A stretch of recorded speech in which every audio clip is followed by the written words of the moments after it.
awesome. That was awesome. Texas, 39-31, gets the win at the Peach Bowl. We'll move on to the Cotton Bowl to face the winner of Oregon, Ohio State. And my goodness, did this game go all over the map and took all of the four quarters, 2 overtimes to find out just which one of these teams is going to come out on top. I got to give it up to everybody in this game, particularly Cam Skattebo, but Quinn Ewers for fighting back the way that he did. My goodness, man, so much to go through here.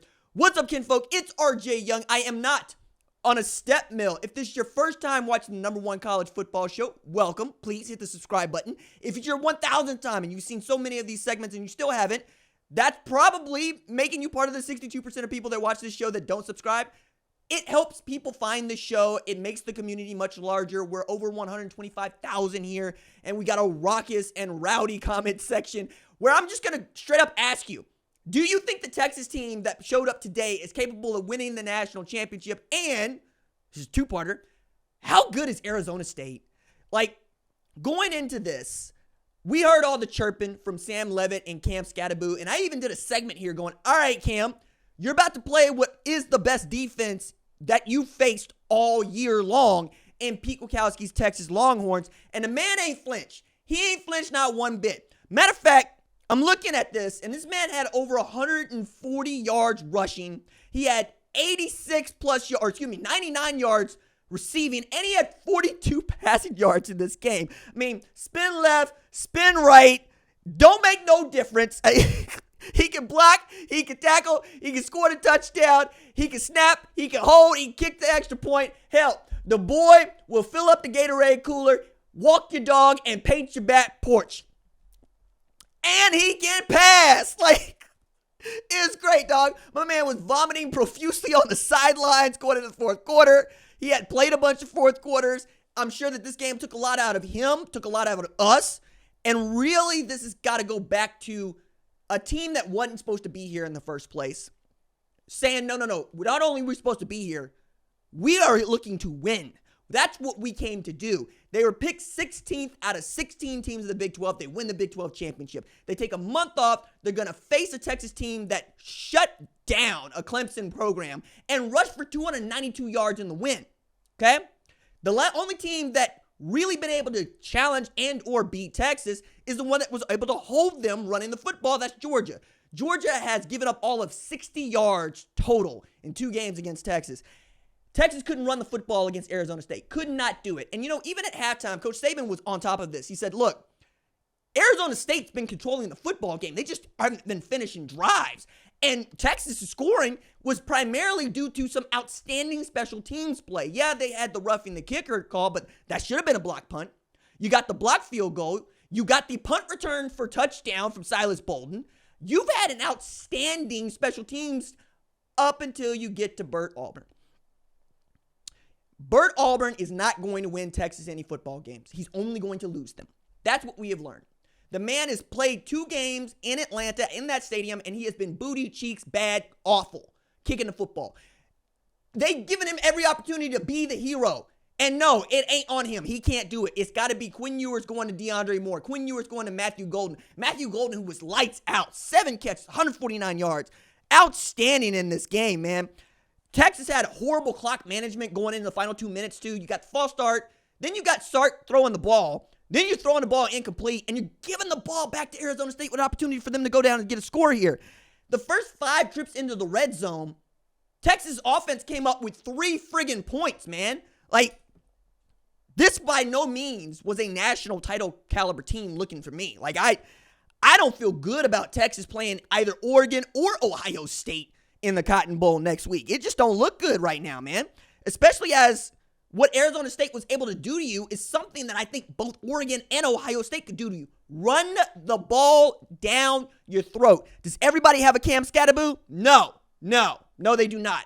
But the kind of performance we got from Cam Skattebo was the kind that I thought we were going to get from Ashton Jeanty against Penn State, frankly. I thought that he was going to be able to carry them into the deep water.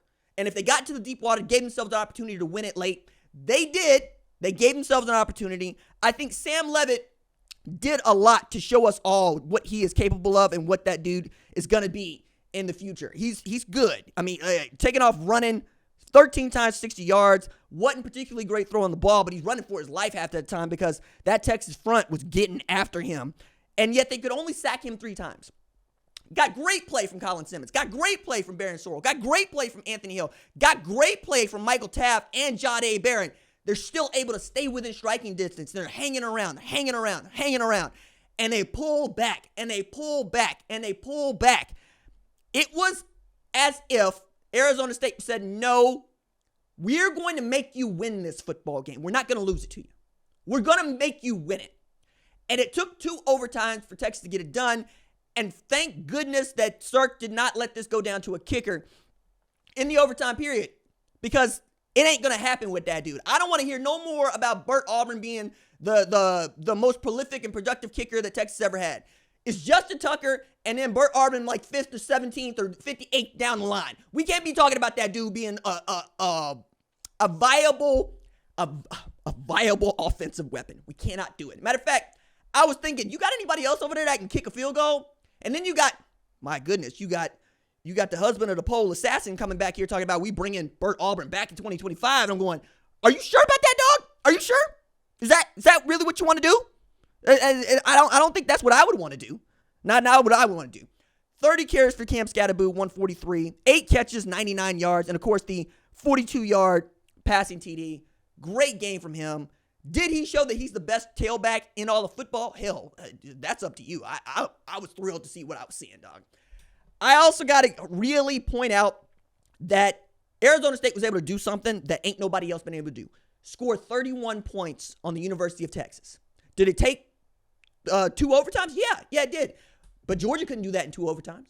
Like, it wasn't going to happen, right? So you get that 31 points, and I was thinking, if you can score with Texas, you're going to beat them because Quinn Ewers is feast or famine. Like, Texas fans want to pull their hair out watching this dude play football. He can be the guy that makes that pass that he makes to Matthew Golden late, to go get you some wins here. He can be that guy that also throws the football places it ain't never supposed to go.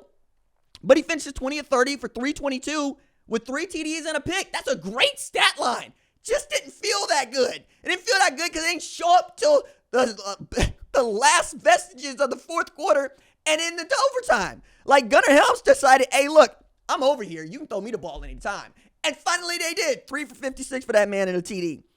I'm telling you, giving up 510 yards, though, to that Arizona State offense, Pete Kwiatkowski's not going to be okay. He is not giving up 214 rush yards, 296 passing yards. My goodness, man. Arizona State proved a lot. They just didn't get the win. That's all. They proved a lot. They just didn't get the win.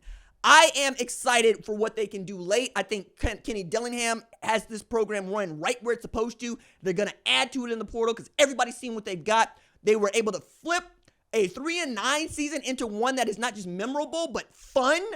And they did what Boise State did not. They proved that they deserved to be there, and they should have been the 4th seed.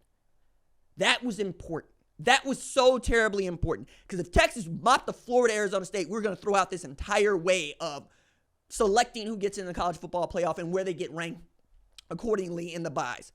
But now we're getting what we always thought we were going to get, which is Texas versus one of the 2 best teams or one of the 3 best teams in college football in Ohio State and Oregon. And now that we're there, I cannot wait to find out which one of those programs gets the opportunity to take this Texas team to the woodshed, because that's what it looks like. You get up 5-10 to Arizona State, what the hell you think you're about to give up to Oregon or Ohio State?